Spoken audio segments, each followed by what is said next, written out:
大家好，我係 Peter Lee，歡迎收睇我嘅 video。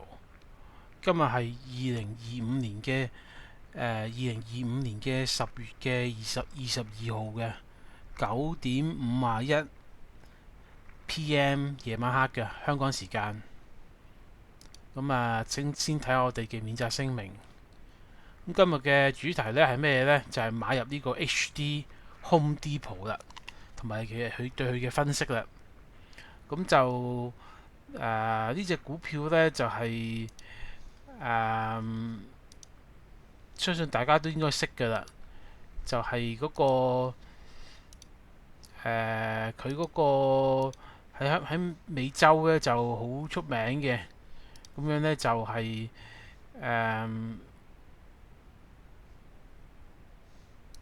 啦。咁呢就 Home Depot 呢，就佢嗰個而家跌咗落嚟呢，跌咗都好多啦，見到。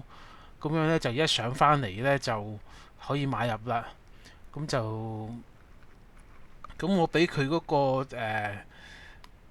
大概嗰個cut loss 嘅位呢，就喺呢個位度啦，374蚊左右嘅。呢度呢就 cut loss 啦。咁如果係呢個 target 係幾多呢？就係嚟到呢度啦，大概424蚊左右啦。咁呢個升幅咧，由呢度升去呢度呢，大概有8.6% 嘅升幅嘅咁樣。咁呢個 trade 個 risk reward ratio 呢，有大概1:3左右嘅。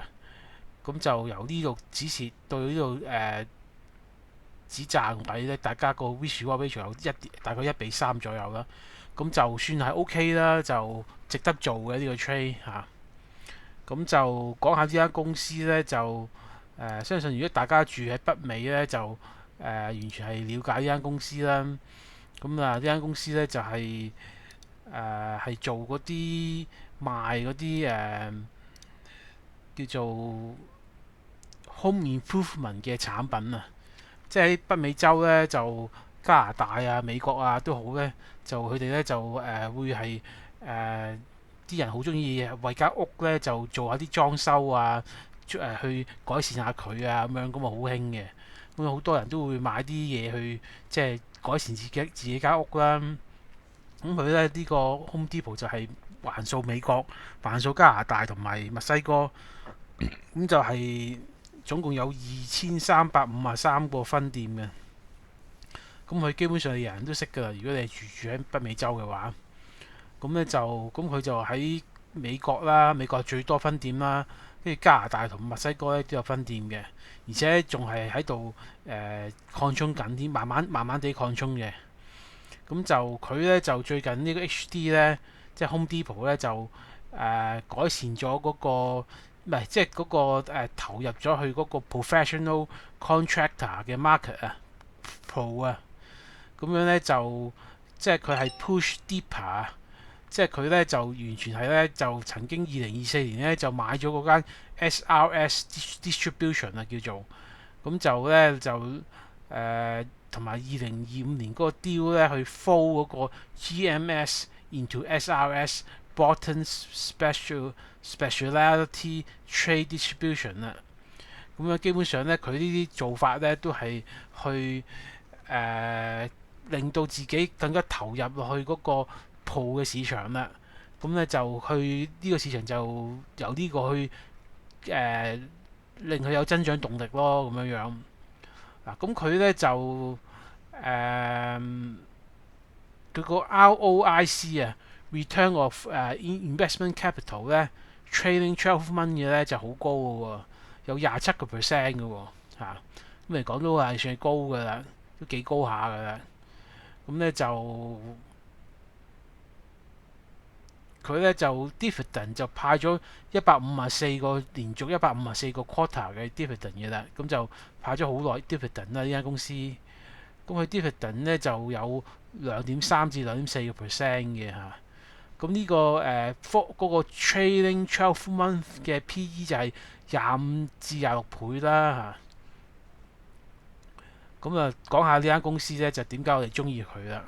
咁呢間公司咧就其實係一個 enduring category leader 嚟嘅，即係佢喺呢個 home improvement 呢個產品嘅一個你可以講係直情係霸佔可能好大嘅市場，最大市場係佢嘅啦。基本上佢霸佔好大市場，咁樣呢，就呢個就係佢嘅 advantage 啦。佢因為有 economy of scale 啦，係咪？咁就另外佢嗰個 pro penetration 啦，即係佢喺嗰個 professional 嗰個 contractor 嗰邊咧嗰度咧就已經係開始深入去呢個市場度啦。咁樣咧就令到佢咧就嗰個增長動力咧就繼續喺度增長嘅。咁就同埋有呢個市場去，即係佢做完佢嗰個普通人嘅市場 DIY 市場，咁啊走去呢個 Pro 市場繼續做咯，咁咪繼續有增長咯。咁啊最重要咧就係佢個 ROIC 啊，就27%，好高下嘅都。咁啊有咩嘅risk 啊，即係有咩風險係要睇咧？首先就係 housing turnover 同埋個 rate 啦，即係咧佢嗰個而家因為係嗰個 mortgage 嗰個rate 咧就係比較高啊，咁咧就啲 management 都唔願意做啲大嘅 project。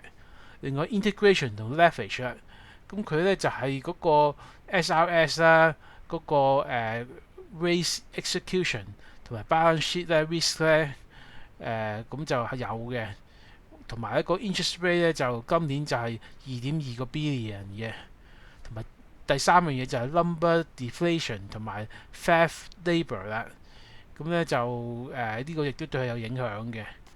咁最後講咧，就係呢間公司咧，其實係一個好high quality，即係高質素嘅，同埋一個 dominant 嘅 retailer 嚟嘅，即係佔紅霸咗個市場嘅，而且佢咧就 pivot towards pros 啦，而家有喺 pros 嘅市場咧繼續增長啦，咁就ROIC 就仍然係強啦，2% dividend yield 啦，咁啊 valuation 就25至26倍咁樣樣咯。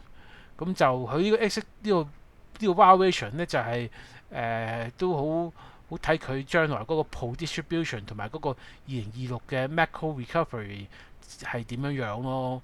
即係你叫佢高，但係如果佢 execute 到嗰個 pro 嗰個 distribution 嗰度咧，就更加增長啦，同埋有個2026嘅 macro recovery 咧，咁個 valuation 都 OK 嘅。其實即係我睇就唔係。因為跌咗落嚟咧，咁我就technical analysis 嚟睇咧，就即係覺得佢係即係值得買咯，因為都跌咗好多咁樣樣。咁你可以睇下嗰幅圖咧，就呢幅圖咧，你睇下咧就由呢個高位都跌咗唔少啦，跌到250天線啦，咁都而家上翻嚟咁樣。咁250天線都好即係好低下㗎啦，係咪？咁佢又跌唔穿，咁又上翻嚟咁樣，咁可以搏一搏啦。即係都唔係搏一搏，即係我覺得機會都幾高嘅，咁上翻嚟咁樣咯。咁係咁多啦，多謝大家收睇，拜拜。